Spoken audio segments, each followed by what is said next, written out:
সত্যি কথা বলতে অনেক দিনের পরে বোলপুর গেছিলাম, আর বোলপুর থেকে ফেরার জন্য সন্ধেবেলা বেছে নিয়েছিলাম বন্দে ভারত এক্সপ্রেস। অনেক দিন আগে একবার বোলপুর গেছিলাম বন্দে ভারতে করে, তখন নতুন চালু হয়েছিল। এখন বন্দে ভারতে করে বোলপুর থেকে কলকাতা ফেরার পালা।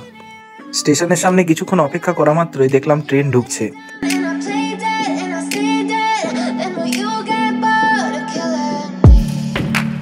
Silhouettes of you are like a taunt.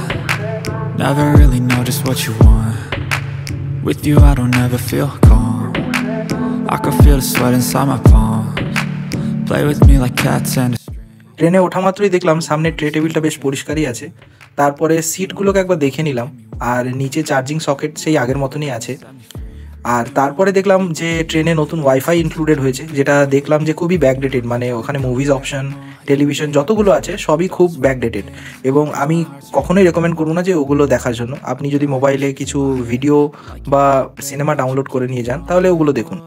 তারপর আমাদের কাছে চলে এলো স্ন্যাক্সের মধ্যে দিয়েছিল অ্যাপেলের রিয়েলের জুস, তারপরে দিয়েছে একটা ইনস্ট্যান্ট মশালা টি, যেটা গরম জলে মেশালেই অটোমেটিক টি হয়ে যায়। তারপরে দিয়েছিল একটা ভেজ কেক, যেটা অনেকটা ওই কাপ কেকের মতো। তারপরে দেখলাম একটা ঝালমুড়ির প্যাকেট দিয়েছে। তো এই সবগুলোই আমি খুব একটা খাইনি, তো এগুলো আমি ব্যাগে রেখে দিয়েছিলাম। তারপরে এই টাচ লাইটটা চেক করলাম, যেটা আগে ওয়ার্কিং ছিল, মানে এটা টাচ করলে এটা জ্বলে যেত, এখন আর ওটা কাজ করছে না। তারপরে দেখলাম বর্ধমান ঢুকে গেল।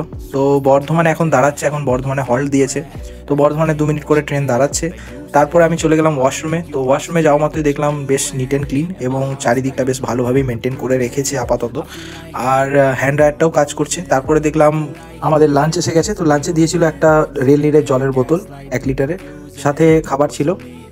তো খাবারের মধ্যে আমাদেরকে দিয়েছিল জিরা রাইস, তার সাথে ছিল ডাল, 2 পিস চিকেন, তারপরে একটা ফ্রাই দিয়েছিল, একটা মিষ্টি, আর সাথে টক দই, আর 2টো রুটিও দেওয়া ছিল ওর সাথে।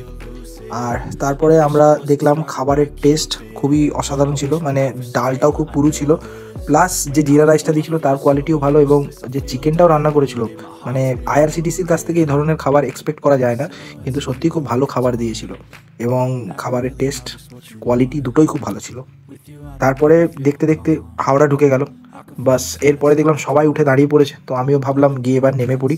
হাওড়াতে নেমে গেলাম, নেমে এবার বাড়ির পথে রওনা দিলাম। You don't ever wanna give me wings. You don't ever wanna set me free. But if I lay down and I play dead